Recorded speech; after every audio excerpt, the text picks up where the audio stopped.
Dentre as orientações dadas por Deus através de Moisés, dadas ao povo de Israel, antes de eles entrarem na terra de Canaã, antes de eles entrarem na terra prometida, haviam também orientações com relação à prática da justiça, ou seja, à aplicação da justiça. Veja, o povo era um povo especial, um povo escolhido por Deus, um povo separado, nação santa, não é? Sacerdócio real.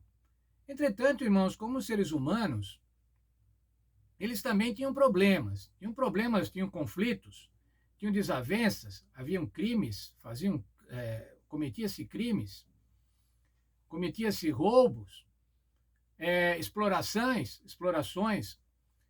e esse povo precisava ser julgado. Precisava ser julgado por quem? Precisava ser julgado por homens. Deveriam haver homens, juízes, que pudessem fazer a justiça, que pudessem avaliar os eventos e dar razão para aqueles que tinham razão, inocentar quem precisava ser inocentado e condenar aqueles que precisavam ser condenados. Entretanto, irmãos, quem ia aplicar essa justiça? Quem ia aplicar a justiça eram homens. E homens, irmãos, seres humanos são falhos.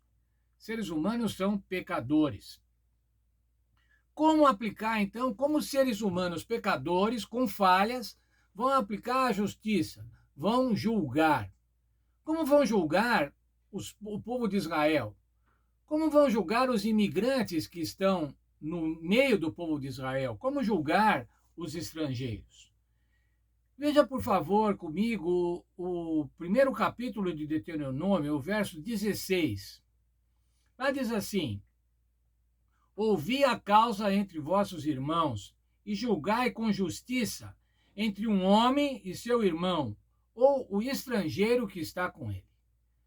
Uma outra versão diz assim: não só entre seus compatriotas, quer dizer, julgai não só entre os seus compatriotas, mas também entre um israelita e um estrangeiro, ou um israelita e um imigrante. Como já vimos ontem, irmãos, o perigo do nacionalismo, do ultranacionalismo, de dar razão só para os seus irmãos nacionais e não dar razão para os outros, para aqueles que não são do seu povo, para os estrangeiros, para os imigrantes. O Senhor Deus deu uma orientação específica: olha, vocês têm que julgar igualmente quando tiver uma causa entre dois israelitas ou quando tiver uma causa entre um israelita e um estrangeiro. Esse princípio, irmãos, chama-se princípio da isonomia. Isso quer dizer, todos são iguais perante a lei. Todos, não devendo ser feita qualquer distinção entre as pessoas que se encontrem na mesma situação. Não era para julgar de uma maneira favorável aos israelitas e de uma maneira desfavorável aos estrangeiros. Não era para condenar os estrangeiros se eles não deviam realmente ser condenados. Cuidado de Deus, irmãos. Deuteronômio 16, verso 19, encontramos outra orientação. Não torcer a justiça, não aceitar suborno. E ainda complementa: o suborno cega os olhos do sábio e perverte as palavras dos justos. Irmãos, veja, isso podia ser publicado hoje. Na verdade, está publicado hoje na Bíblia, mas devia ser publicado em todos os jornais. E, de certa forma, é publicado em todos os jornais quando a gente vê os desmandos da justiça, as injustiças praticadas pelo Poder Judiciário ou praticadas pelo governo em geral. Perverte as palavras dos justos, o suborno cega os olhos do sábio e perverte as palavras do justo.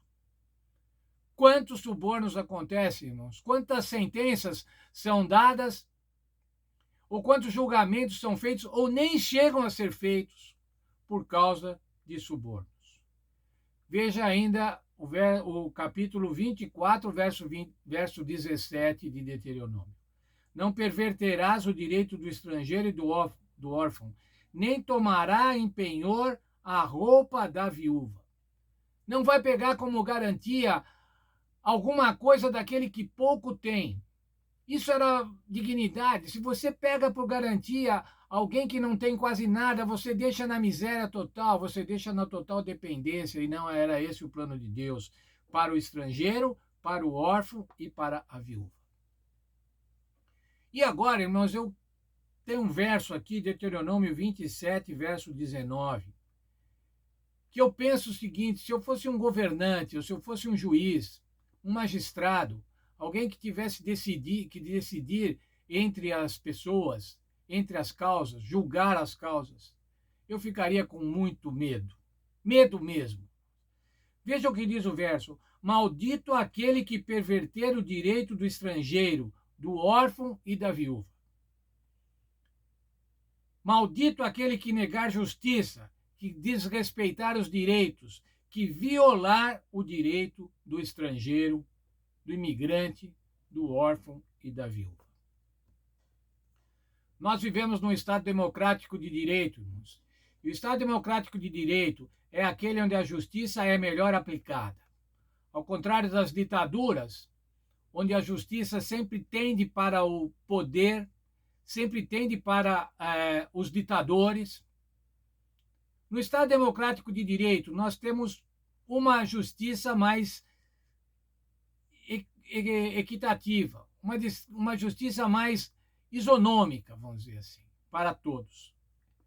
Nós temos diferentes justiças. Nós temos o Tribunal Superior, nós temos os tribunais regionais, nós temos o Supremo Tribunal Federal, nós temos vários tribunais aos quais podemos recorrer. Entretanto, irmãos, como é que se manifesta, como é que se efetiva a justiça em nosso país? Aqueles que têm dinheiro, aqueles que são poderosos, aqueles que têm poder político, eles têm acesso aos tribunais superiores. Eles gastam fortunas com escritórios de advogados brilhantes e, dessa forma, eles protelam ou anulam a aplicação da justiça para os crimes que eles perpetram. Veja, irmãos, quantos julgamentos de corrupção e que não dão em nada. Quantos governadores que passam a vida roubando e depois, no fim da vida, ao estar já com 80 anos, conseguem uma prisão domiciliar porque estão doentes. Mas as fortunas roubadas nunca são devolvidas. Há um texto, irmãos, um texto de Isaías, capítulo 3, verso 14. O espólio do pobre está nas vossas casas. O que é isso, irmãos? É corrupção. Uma outra versão deste mesmo verso diz assim: vocês arruinaram a vinha, e o que foi roubado dos necessitados está nas suas casas. Quer uma coisa mais atual, irmãos? Quer ver governantes, deputados, vereadores, prefeitos, delegados, juízes, que possuem fortunas absolutamente incompatíveis com os seus salários declarados, mas que são fortunas fruto da corrupção. E a corrupção, quando um dinheiro é obtido através da corrupção, ele é roubado do povo. Está assim, o que a Bíblia diz. Veja, irmãos, o que a Bíblia diz há quase 3 séculos. Esse texto é de Isaías. Diz assim: vocês arruinaram a vinha. Quer dizer, vocês estragaram o Estado. Vocês arruinaram o Estado. O Estado está endividado. E o que foi roubado dos necessitados está nas suas casas. Como é bom, irmãos, ver que o Senhor Deus não passa por alto essas coisas. O Senhor Deus não deixa isso para trás, mas o Senhor Deus denuncia. E denuncia na Bíblia. E se você olhar na Bíblia, você vai encontrar centenas de citações promovendo a justiça social, dizendo como deve ser a justiça social, promovendo a justiça, denunciando a justiça corrupta, denunciando a corrupção. E nós, enquanto crentes, irmãos, devemos fazer isso. Devemos defender o direito da viúva. Tem um texto que diz assim: você tem que defender o direito da viúva. Como é que nós defendemos o direito da viúva, o direito do estrangeiro, o direito do povo vulnerável? No Estado democrático de direito, irmãos, nós defendemos votando. Votando em pessoas que possam exercer a justiça com cuidado. Votando em pessoas honestas. É difícil encontrar? É difícil, mas nós precisamos fazer isso.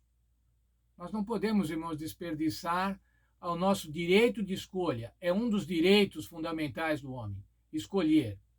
Que Deus abençoe cada um de nós, irmãos. Esse não é um discurso político, mas esse é um discurso fundamentado na Bíblia Sagrada. Nós devemos promover a justiça. Nós devemos lutar pela justiça. Devemos lutar individualmente pela justiça. A igreja, enquanto corporação, tem o dever de lutar pela justiça. Que Deus nos abençoe, que a gente possa fazer isso conforme a sua vontade.